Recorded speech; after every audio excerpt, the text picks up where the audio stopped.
Hi అండి, నమస్తే. Welcome to my channel Lakshmi Ramana recipes. ఈ రోజు అయితే కాంబినేషన్ సూపర్గా ఉంటుందండి. ప్లేట్ చూడండి ఎంత కలర్ఫుల్గా ఉందో. ఈ రోజు అయితే కాంబినేషన్ ఫుడ్లో ట్రెడిషనల్ రెసిపీస్ అండి. పచ్చిమిర్చి టమాటో పప్పు, అరటికాయ వేపుడు, నిమ్మకాయ పులిహోర అండి. సూపర్గా ఉంటుందండి ఈ కాంబినేషన్ అయితే. ఇంకా ఈ పప్పు వేసుకొని ఆ నిమ్మకాయ పులిహోరలో కొద్దిగా నెయ్యి వేసుకొని ఈ వేపుడుతో తింటే సూపర్గా ఉంటుంది. కాబట్టి ఎలా తయారు చేసుకోవాలో చూసేద్దాము. ముందుగా పప్పు కోసం ఒక కుక్కర్ తీసుకున్నానండి. ఒక మీడియం సైజ్ కప్పు కందిపప్పు తీసుకున్నాను. ఆ పప్పుని ఒకసారి శుభ్రంగా కడిగేసేసుకోవాలి. ఇక్కడైతే నేను పప్పుని కుక్కర్లో ప్రిపేర్ చేస్తున్నానండి. మనం తీసుకున్న కప్పుతో ఒక 3 కప్పులు నీళ్లు వేసుకోవాలండి.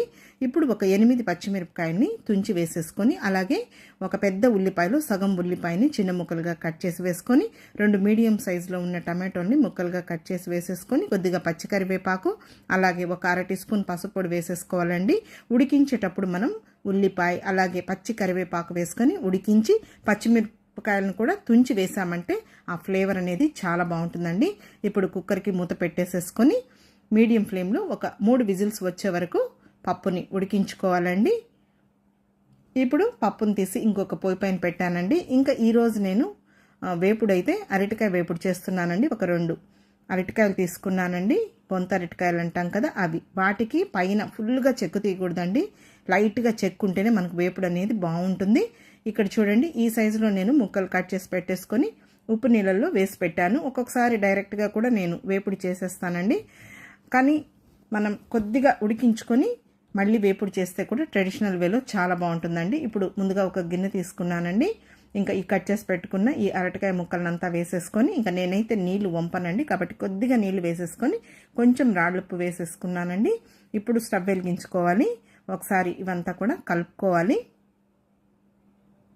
మనకు అరటికాయలు త్వరగానే ఉడికిపోతాయండి. సో అందుకని మనం గిన్నెలో ఉడికించుకుంటే సరిపోతుంది. ఇప్పుడు మూత పెట్టి పక్కన పెట్టేశానండి. ఒక 4-5 నిమిషాల్లో అరటికాయ ముక్కలు ఉడికిపోతాయి. చూడండి, ఈ లోపల పప్పు అయితే ఉడికిపోయింది. చూడండి, పప్పు కూడా మరీ మెత్తగా ఉడికినా కూడా బాగుండదండి. చూడండి, ఇప్పుడు కరెక్ట్గా ఉడికిపోయింది. ఇప్పుడు ఇందులో కొద్దిగా చింతపండును నేను నానబెట్టి పెట్టానండి. వేడిగా ఉంది కాబట్టి అది మనకు మెత్తబడిపోతుంది. ఇప్పుడు ఆ చింతపండును వేసాను. అలాగే రుచికి సరిపడా రాళ్ళుప్పు వేసానండి. ఇంకా మనం నిమ్మకాయ పులిహోరలో కాబట్టి కొద్దిగా ఉప్పు అనేది తగ్గించుకొని చేసుకోవాలి. ఇప్పుడు పప్పు గుత్తి తీసేసుకొని ఆ పచ్చిమిరపకాయలు, అక్కడక్కడ ఆ టమాటో ముక్కల్ని మనం మ్యాష్ చేసుకోవాలండి. పప్పు అనేది మరీ మెత్తగా మెదిపినా కూడా టేస్ట్ బాగుండదు. చూడండి, ఈ విధంగా మనం పప్పుని మెదిపేసుకోవాలి. మీకు ఇష్టమైతే పప్పును గట్టిగా చేసుకోవచ్చు, అలాగే పలుచగా చేసుకోవచ్చు అండి. ఇలా మీడియంగా ఉన్నా కూడా బాగుంటుంది. ఇంకా ఈ లోపల అరటికాయ ముక్కలు కూడా ఉడికిపోయాయి. చూడండి, నీళ్ళు అయితే వంపనండి కాబట్టి మనం కొద్దిగా నీళ్ళు వేసుకొని ఉడికించుకోవాలి. మరీ పిసురుగా ఉడికినా కూడా బాగుండదు. ఇప్పుడు మూత పెట్టి పక్కన పెట్టేశానండి. ఇంకా ముందుగా పప్పుకి మనం తిరగమాత వేసేద్దాం. స్టవ్ వెలిగించుకొని గిన్నె పెట్టేశానండి. ఇందులో 1.5 టేబుల్ స్పూన్ నూనె వేశాను. 1/2 టీ స్పూన్ ఆవాలు, 1/2 టీ స్పూన్ మినపప్పు, 1/2 టీ స్పూన్ పచ్చిశనగపప్పు, ఒక 10 మెంతులు, అలాగే ఒక 1/2 టీ స్పూన్ జీలకర్ర, 10 వెల్లుల్లి రెబ్బల్ని లైట్గా పొట్టు తీసుకొని కచ్చాపచ్చగా దంచి వేయాలి. వెల్లుల్లి ఎక్కువగా వేయాలి. అలాగే ఒక 3 ఎండుమిరపకాయల్ని తుంచి వేసేసుకోవాలి. తర్వాత నేను పెద్ద ఉల్లిపాయలు ఉడికించేటప్పుడు సగం వేసానండి. ఆ సగాన్ని ఇక్కడ సన్నగా పొడవుగా కట్ చేసి వేశాను. మనకు పోపు అనేది ఎంత బాగా వేగితే పప్పు అనేది అంత కమ్మగా ఉంటుందండి. చూడండి, ఇట్లా మీడియం ఫ్లేమ్కి హై ఫ్లేమ్కి అడ్జస్ట్ చేసుకుంటూ ఈ పోపుని మనం బాగా ఫ్రై చేసుకోవాలి. పోపు మనకు ఎంత బాగా వేగితే పప్పు అనేది అంత కమ్మగా ఉంటుందండి. మనం మాడిపోయింది అనుకుంటాం, కానీ ఇలా ఉంటేనే పప్పు అనేది టేస్టీగా ఉంటుంది. ఇప్పుడు చివరగా కొద్దిగా పచ్చి కరివేపాకు వేసానండి. జస్ట్ ఒకసారి అంతా కలిపేసేసుకున్నాను. ఇప్పుడు మనం ముందుగా పప్పుని మెదిపి పెట్టుకున్నాం కదా, ఆ పప్పుని వేసేసుకోవాలి. ఇక్కడైతే నేను ఓన్లీ టమాటో పచ్చిమిర్చి వేసి చేస్తున్నానండి నిమ్మకాయ పులిహోరలోకి. కావాలంటే మనం ఇందులో వంకాయ, మునక్కాయ, దోసకాయ, పచ్చి మామిడికాయ అలా వేసుకొని చేసుకున్నా కూడా చాలా బాగుంటుందండి. ఇప్పుడు కుక్కర్లో కొద్దిగా నీళ్ళు వేసానండి. ఒకసారి అంతా కలిపేసేసుకోవాలి. ఉప్పు అవన్నీ చూసుకోవాలండి. నాకైతే కరెక్ట్గా సరిపోయిందనమాట. ఇప్పుడు ఒకే ఒక పొంగు రానిస్తే సరిపోతుందండి. మరీ ఎక్కువ ఉడకాల్సిన అవసరం లేదు. ఇప్పుడు కొద్దిగా కొత్తిమీరని సన్నగా చాప్ చేసి వేసేసుకోవాలి. చూడండి, పప్పు అనేది ఈ విధంగా ఉంటే మనకు బాగుంటుందండి. చూడండి, ఇప్పుడు ఒక్క ఉడికిందనమాట.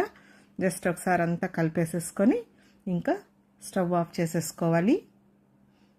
ఈ పప్పును మనం ఇడ్లీలోకి, దోశల్లోకి, చపాతీ, పూరి, వేడి వేడి రాగి సంగటితో కూడా తినచ్చండి. చెప్పాను కదా అండి, ఇందులో ఏదైనా మనం మునక్కాయ, మామిడికాయ, వంకాయ అలా కూడా మిక్స్ చేసుకొని చేసుకోవచ్చండి. ఇప్పుడు పప్పు తీసి పక్కన పెట్టేశానండి, మూత పెట్టేసి. ఇంకా మనం అరటికాయ వేపుడిని ప్రిపేర్ చేసేసుకుందాం. స్టవ్ వెలిగించుకొని ప్యాన్ పెట్టుకొని 1.5 టేబుల్ స్పూన్ నూనె వేసుకోవాలి. చాలండి, మరీ ఎక్కువ నూనె అవసరం లేదు. తక్కువ నూనెతోనే మనం టేస్టీగా ప్రిపేర్ చేసేసుకోవచ్చు. ఇప్పుడు ఇందులో 1/2 టీ స్పూన్ ఆవాలు, 1 టీ స్పూన్ మినపప్పు, 1 టీ స్పూన్ పచ్చిశనగపప్పు, 1/2 టీ స్పూన్ జీలకర్ర వేసుకోవాలండి. కొంచెం మినపప్పు, పచ్చిశనగపప్పు వేపుడులో కొద్దిగా ఎక్కువగా వేసుకుంటే బాగుంటుంది. ఇప్పుడు ఒక 3 ఎండుమిరపకాయల్ని తుంచి వేసేసుకోవాలి. అలాగే ఒక మీడియం సైజులో ఉన్న ఉల్లిపాయని చిన్న ముక్కలుగా కట్ చేసి వేసేసుకోవాలి. ఇంకా ఈ ఉల్లిపాయ ముక్కల్ని హై ఫ్లేమ్కి, మీడియం ఫ్లేమ్కి అడ్జస్ట్ చేసుకుంటూ ఒక 2 నిమిషాలు ఫ్రై చేసేసుకోవాలి. ఈరోజు నేను నిమ్మకాయ పులిహోరలోకి అరటికాయ వేపుడు చేశాను కదా అండి. మీకు కావాలంటే ఆలు ఫ్రైని కూడా ప్రిపేర్ చేసేసుకోవచ్చు. ఇప్పుడు కొద్దిగా పచ్చికరివేపాకు వేసానండి చివరగా. చూడండి, ఇప్పుడు ఉల్లిపాయ ముక్కలు ఇవన్నీ వేగిపోయాయి. ముందుగా ఉడికించి పెట్టుకున్న ఈ అరటికాయ ముక్కలు వేసేసుకోవాలి. కొద్దిగా నీళ్ళున్నా కూడా వేసేసుకోండి వంపకుండా. ఇప్పుడు ఇందులో ఒక 1/4 టీ స్పూన్ పసుపు పొడి వేసుకోవాలి. ఇప్పుడు మీడియం ఫ్లేమ్లో ఒక 2 నిమిషాలు ఇలా కలుపుకుంటూ ఈ అరటికాయ ముక్కల్ని ఫ్రై చేసుకోవాలి. మరీ ఎక్కువ ఓవర్గా ఏమీ ఫ్రై చేయాల్సిన అవసరం లేదండి. చాలా బాగుంటుందండి. నిమ్మకాయ పులిహోరలోకి మనం ఈ విధంగా అరటికాయ వేపుడు చేసుకుంటే సూపర్ టేస్టీగా ఉంటుంది. మధ్య మధ్యలో ఇలా కలుపుకోవాలి. చూడండి, అరటికాయ ముక్కలు వేగిపోయాయి. ఈ విధంగా వేగితే సరిపోతుందండి. ఒక్కొక్కసారి మనం పోపులో కూడా ఉల్లిపాయ ముక్కలు అవన్నీ ఫ్రై చేస్తాం కదా, అప్పుడు కూడా అరటికాయ ముక్కలు వేసి అలా కూడా చేసేసుకోవచ్చండి. కొద్దిగా నీళ్లు చల్లి మూత పెట్టామంటే ఉడికిపోతుంది. ఇప్పుడు ఇందులో మెయిన్ వెల్లుల్లి రెబ్బలండి. ఒక 8 వెల్లుల్లి రెబ్బల్ని లైట్గా పొట్టు తీసుకొని కచ్చాపచ్చగా దంచి వేసి, వెల్లుల్లి వేసిన తర్వాత 1 నిమిషం వేగనివ్వాలి. చూడండి, ఇప్పుడు మనకు అరటికాయ ముక్కలు వేగిపోయాయి. ఇప్పుడు ఇందులో కారం పొడి అండి, 1 టీ స్పూన్ కారం పొడి, మీరు తినే కారం బట్టి వేసుకోండి. అలాగే 1/4 టీ స్పూన్ ధనియాల పొడి, అలాగే కచ్చాపచ్చగా దంచుకున్న పుట్నాల పొడి అండి 1 టేబుల్ స్పూన్ వేసుకోవాలి. అలాగే కొద్దిగా సాల్ట్ వేసుకోవాలి. మనం ఉడికించేటప్పుడు కొద్దిగా ఉప్పు వేసుకున్నాము, కానీ ఇప్పుడు కారము ఈ పొడులన్నీ వేసాం కాబట్టి తక్కువ అవుతుంది, కాబట్టి కొద్దిగా సాల్ట్ వేసుకోవాలి. ఇప్పుడు హై ఫ్లేమ్లో పెట్టకుండా లో ఫ్లేమ్లో జస్ట్ ఒకసారి అంతా కలుపుకోవాలండి. హై ఫ్లేమ్ పెట్టామంటే ఈ కారము, ఈ పప్పుల పొడి ఇవన్నీ వేసాం కదా, మాడిపోతే టేస్ట్ బాగుండదండి. ఇప్పుడు కొద్దిగా కొత్తిమీరని సన్నగా చాప్ చేసి వేసేసుకొని స్టవ్ ఆఫ్ చేసేసుకోవాలి. అంతే అండి, అరటికాయ వేపుడు రెడీ అయిపోయింది.